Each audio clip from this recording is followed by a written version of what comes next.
And we are back with Four Quarters of Believin' Browns Jets preview. We got 3 minutes on the clock. First question up here. The first thing that's going to come this week is the trade deadline. Trade deadline, I believe, 4 o'clock on Tuesday. Browns, some trade rumors. Drew, we'll go to you first here. What do you think about Browns at the trade deadline here? Should they make any big moves?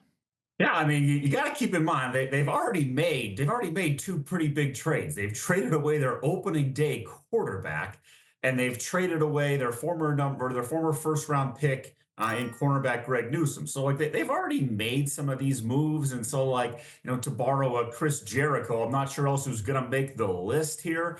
But if in terms of what they should do, if they're going to make a deal, the trade deadline is always sort of overhyped in the NFL. It's usually teams don't do anything at this trade deadline.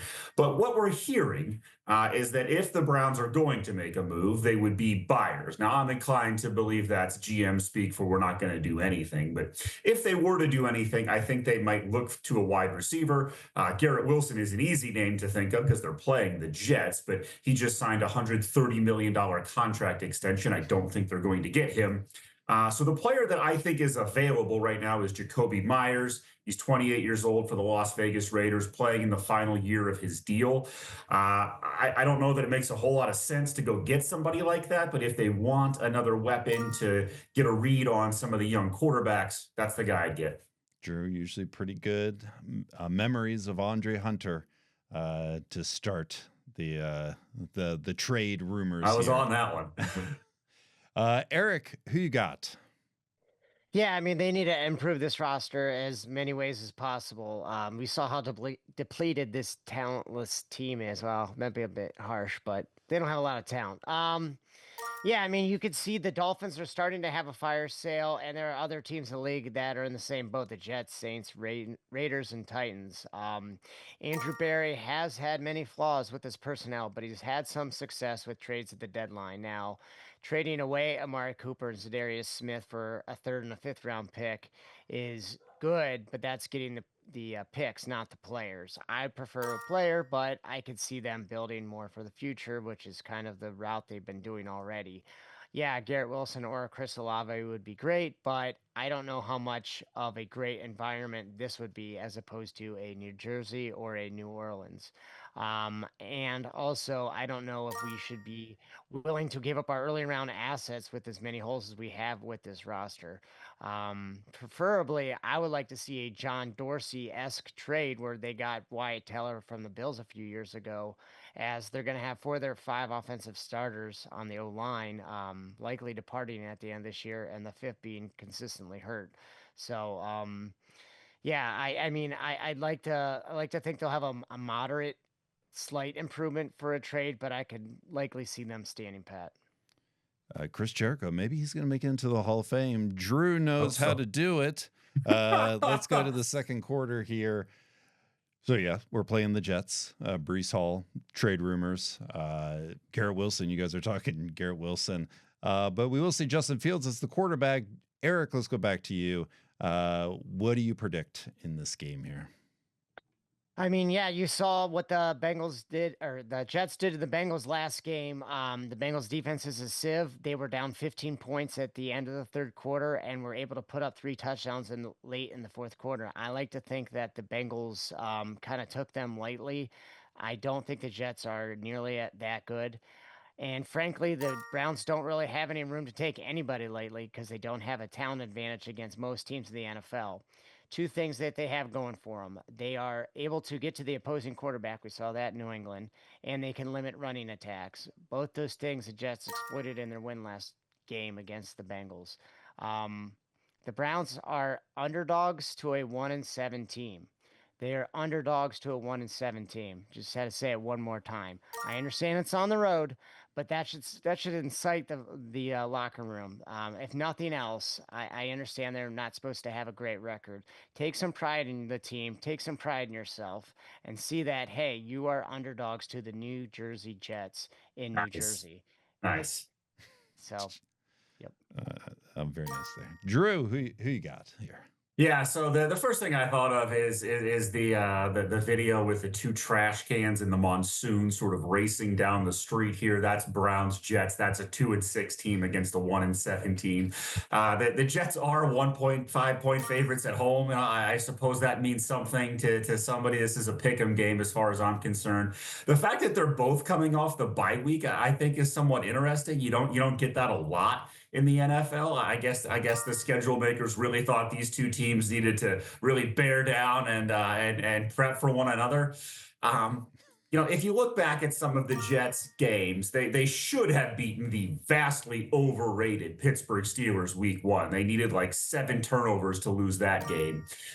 They barely lost to Tampa Bay week 3. Like, these are like, at least one of those teams is actually good. The other team has a good record. Like, they've shown some flashes of being a respectable team this year. Now, they also scored 13 points, 11 points at home against the Broncos and 6 points at home against the Panthers. So, like, I have no idea what Jets team is going to show up. But I think that's probably true of the Browns as well. I think Myles Garrett sacks them like 9 times and the Browns win. If there's anything that we could do to make Jets ownership look dumber than they are, I would love that. I think that was also the story of the NFL 2 weeks ago when Justin Fields had a great day. Let's go on to the third quarter. News today, Tommy Rees being named the offensive coordinator he was the offensive coordinator. He's going to be calling the plays for the Browns. Drew, let's go to you first here. Does this change the quarterback plan when it comes to Dillon Gabriel and Shedeur Sanders? It sure as hell should. It won't, but like, why not? Right? Like, why does it not? Why do we have to sit here and be subjected to a 5th game of Dillon Gabriel? Like, you know what you're going to get from him at this point. The ultra computer processor, whatever. He's not going to push the ball down the field. He's going to complete about 60% of his passes. They're all going to be short of the line of scrimmage. Like, you just... I get that maybe the floor is higher with Dillon Gabriel, but that ceiling is just microscopic. Like, what are we doing? Why not give Shedeur a chance? We're changing the play caller. Let's just change the whole damn operation. I don't know why this means Dillon Gabriel's going to get 3 more starts, but it means that. Like, it absolutely 100% does. And I think it's a mistake. I think it's a missed opportunity. This is the time you make the change. Put the wrists up and give yourself a chance. Okay, a little bit of positivity there at the end. I think we're losing our positivity with some of these points. I got to be a little bit more stringent as I'm doling these out. Eric, what do you think about Tommy Rees calling plays? Yeah, I mean, you take a look at guys, Daniel Jones, Sam Darnold, and to a much lesser extent, don't want to give him too much credit, but J.J. McCarthy had an okay game last week. But my point being, it may take games or even years for some of these signal callers to elevate their play to look absolutely terrible to reasonable to actually pretty good. Dillon Gabriel is not on that trend. He's regressing. He's going in the wrong direction. I thought he had a decent game against the Vikings, his first game, and he's gotten worse and worse. The safety in the end zone, throwing it near nobody for 10 yards is not good. I don't think anybody should ever witness that as a fan, but that's what happened. He looks lost. He looks uncomfortable with a pass rush in his face. Will Shedeur be better, worse, the same? I don't know. I would like to know. Mike Vrabel was doing a great job of crowding the line of scrimmage, knowing that Gabriel was not throwing the ball beyond 5 yards. I would like to test those limits, and if Gabriel cannot do that, it is not worth our time to see him dropping back and throwing the ball. A couple other things. Shadeur's got a lot more mobility. He can see over the line, and he's got more physical tools. He can take those hits. He's much stronger. So, I mean, the one thing I would say is to be the man. Well, the guy in front of you, the guy in front of you might just have to be really bad. And I think that's going to be it. So.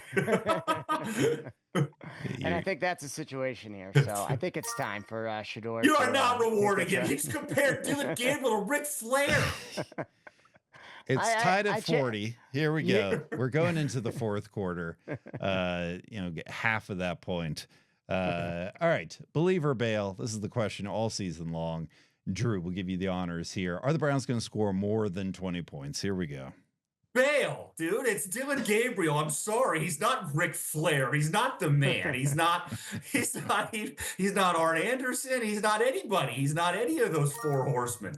No, like I'm sorry. I know this is off brand and this is off putting, and I hate being that guy, but I just don't believe in the person that's running the offense. Maybe they look a little better with Tommy Rees calling the plays. He was supposedly a play calling guru. I think that's what Nick Saban described him as. Nick Saban's an awfully good coach. I'm willing to listen to him, so I'm certainly willing to give them a chance. You know, I've always been the proponent that NFL coaching is really, really hard, and you make it harder when you also are the one that has to call the plays. There's a reason that usually the successful teams have an offensive coordinator that does that. So like I'm willing to entertain the idea that it's going to be better. I just don't think it's going to be good. And this is a Jets team that they can play some defense. They held both the Broncos and the Panthers to 13 points at home. So like unless Tommy Rees unlocks something within Dillon Gabriel that we have not seen, I don't see it. I'm bailing. Eric, believe or bail? Very disappointed. Yes, the Jets have. I will look at the positive. They have given up the 5th most points in the league this year at just over 27 points per game. They're about middle of the road in yards given up, about 335. However, they are the opposite of what the Patriots were showing this year, meaning they are allowing over 200 passing yards per game, but over 135 yards on the ground, where the Patriots were not giving up anything on the ground and giving everything up in the air. That kind of suits our game. I hope Stefanski schemes up a game plan for Tommy Rees to have the quarterback, likely Dillon Gabriel, but whoever it is, turn around and give the ball to Quinshon Judkins, assuming he's healthy to go, or Dylan Sampson, or Jerome Ford if he's not traded away, or even Malachi Corley, who is really good doing an end around and who gets 30 yards every time he does it, but he only does it once every 3 games. So the Browns are starting to collect turnovers on a regular basis, which is good to see. Unfortunately, Carson Schwarzenegger's interception led to a missed field goal, and it was pretty much downhill after that. But when the Browns get into those situations, and they will, I expect them to, actually score the ball, and not just settle for field, score those touchdowns on those short fields. I could see a robust 24 points by the Browns on Sunday. And for that positivity, Eric wins the game. Gabriel to Ric Flair. This is outrageous.